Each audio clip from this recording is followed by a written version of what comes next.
Okay, so let's dive in. We hear a lot about global tech centers, and, one name that keeps coming up is Bangalore. Mm-hmm. Officially Bengaluru, down in southern India. Right, Karnataka's capital. But it feels like it's more than just another big city on the map. Oh, absolutely. I Oh. mean, its reputation precedes it, doesn't it? The Silicon Valley of India. Exactly, that's quite the title. And it seems earned when you look at the sheer amount of, well, IT and innovation centered there. It really is significant, globally speaking. You've got the huge international players setting up shop. Like Google, Microsoft, Amazon, they're all there in a big way. Yeah, alongside India's own tech giants. You know, Infosys, Wipro. It's this dense cluster. A real ecosystem. So what kicked all this off? Was it just chance? Not entirely. There was apparently a pretty deliberate push towards tech and research quite early on, like post-independence. Ah, okay, so planting the seeds early? Kind of, laying that groundwork with institutions. And then there's something maybe less obvious, the climate. The weather. How does that play in? Well, it's on the Deccan Plateau, right? Yeah. So unlike a lot of India, it doesn't get those extreme highs. It's pretty moderate year-round. Huh. That actually makes a lot of sense. A pleasant place to live definitely helps pull in talent. Exactly. It makes it more livable, you could say. Easier to attract people to move there. And speaking of attracting people, especially bright minds, the educational side seems, well, impressive. Oh, it's top tier. You've got the Indian Institute of Science, IISc, world-renowned. Right, and I am Bangalore. Yep, the Indian Institute of Management. Plus the National Law School and LSIU. These aren't just local colleges. They draw students from all over India, internationally too. So you get this constant influx of intellectual energy. Precisely. And that brain power feeds directly back into that whole innovation culture we were talking about. Research, startups, new ideas. Okay, so a fertile ground. What's it actually like, though, day to day? The sources seem to paint a picture of contrasts.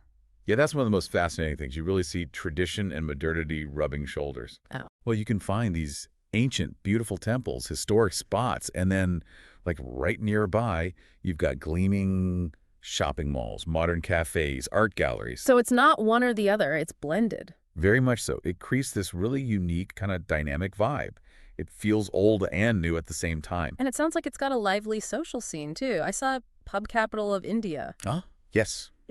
It's definitely known for that. A huge craft beer scene has sprung up. Seriously? Yeah, lots of breweries, pubs, really vibrant nightlife and music scene. And the food, especially street food, is apparently amazing. Adds to the buzz, I guess. Totally. Yeah. But if you need a break from all that energy, There are escapes. yeah, like Lalbagh Botanical Garden, Cubbon Park, these big green spaces right in the city, Yeah. and Bangalore Palace, Bangalore National Park just outside. Places to breathe. Okay, that sounds good.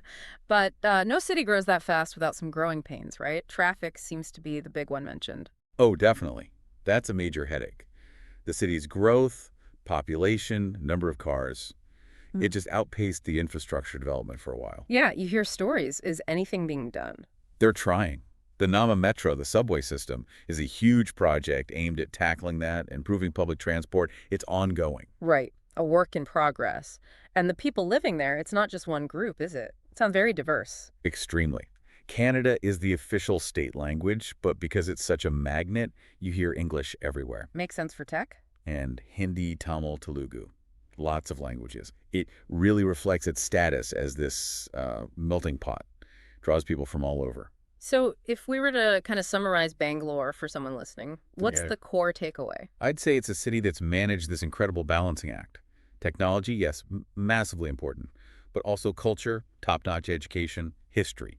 They're all woven together. So opportunity and innovation, but still connected to its roots. Exactly that. It feels like a place that's constantly evolving, but hasn't completely lost its original character. It certainly sounds compelling, whether you're into tech or studies or arts or just, decent weather and good food. It seems to tick a lot of boxes, Yeah. which kind of leads to a final thought, maybe for you listening. Okay.